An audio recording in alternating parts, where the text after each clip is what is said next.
So now what we want to think about is the grain of the image. Certainly the digital process of capturing an image is very different than the older style of traditional film and things like that. So what we want to do is see if After Effects can give us something that gives that footage a little bit more texture that might make it look more truly vintage.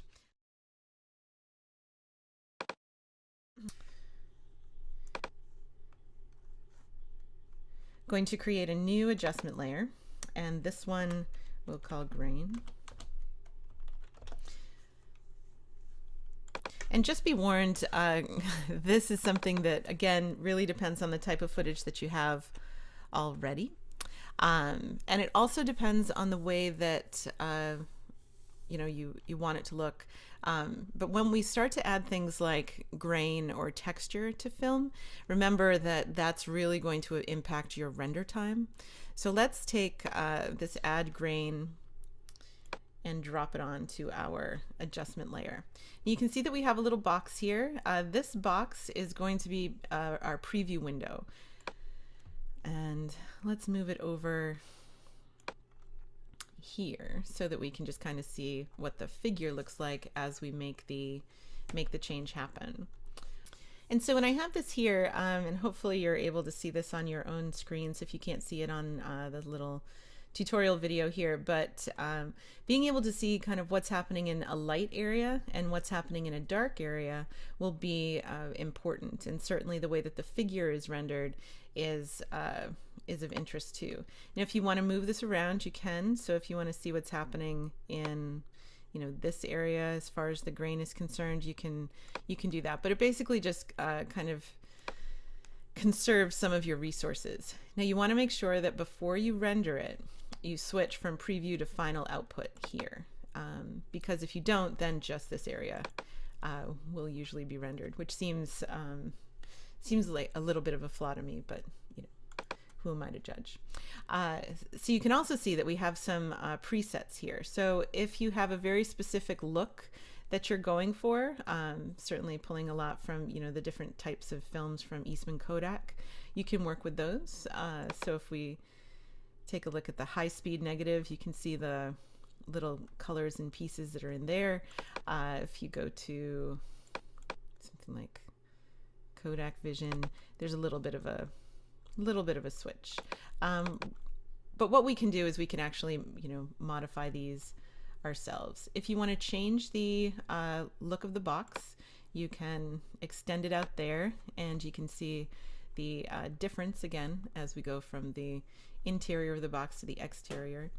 And this is important, I think, with these kinds of effects. It's really easy to overdo them if we're not sure what's actually happening.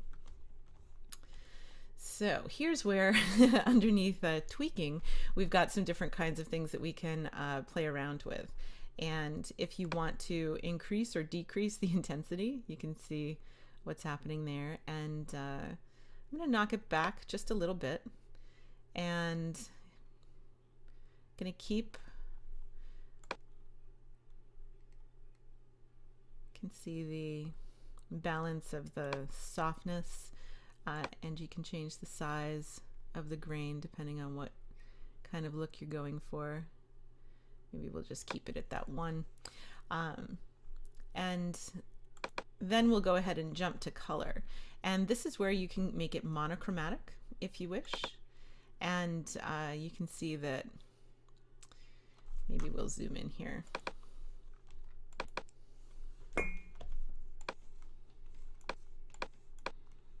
So right down to the pixel level.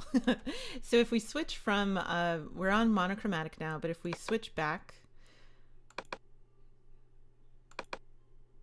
you can see there's a little bit of a color shift. I like the monochromatic look myself, but it might not be something that works for your footage.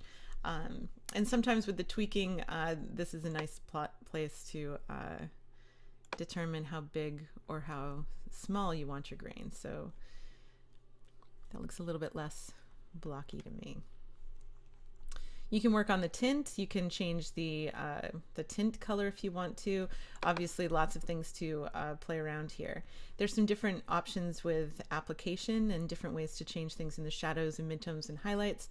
But just so that this tutorial isn't unbearingly long, we'll switch to this. I'm going to go ahead and click on Animate Smoothly. This will help with some of our final looks.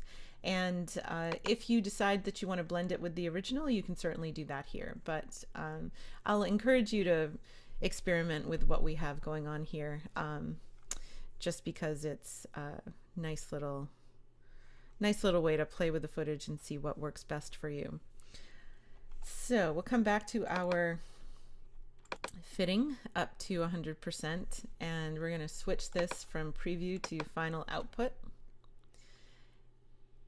You can see there's just a little bit of a touch that's different there. And if we turn this off and on, again, just a subtle difference, but turning everything off and then coming back. Now, the next thing that we're going to do is add a little bit of a darkening around the exterior edges of the piece. And this is essentially a vignette, but we're going to create this with a new solid. And we'll switch to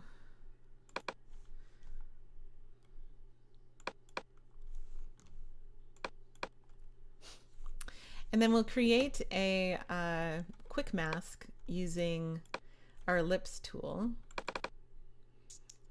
and and just do that by switching to the ellipse and double clicking on the tool there, and then it drops the mask onto the solid. And again, if we just click the invert, then we've got that there. And certainly that's much softer than we, it's much harder than we need it to be. So again, you can play with the feather and push the feather to an extreme.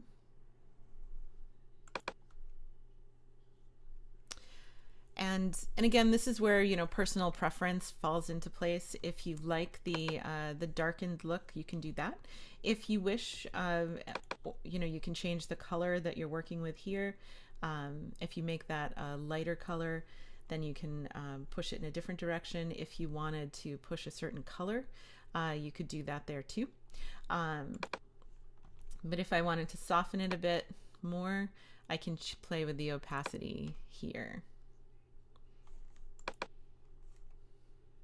And just to show you a couple different looks, if we select the solid and then go up to layer and solid settings, and we want to see what a different color looks like.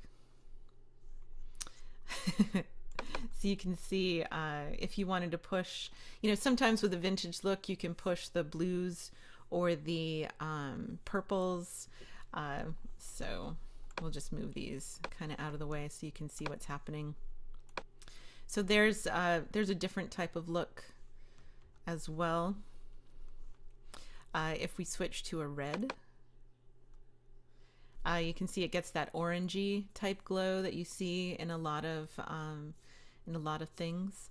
And you know, if you want this applied more over the entire image, you could certainly change the mask, or you know, just use it as an overlay or something like that. If I click OK, if I click OK here first and then OK here, and then we'll just click off the mask, you can see that we've got a different kind of look here now. And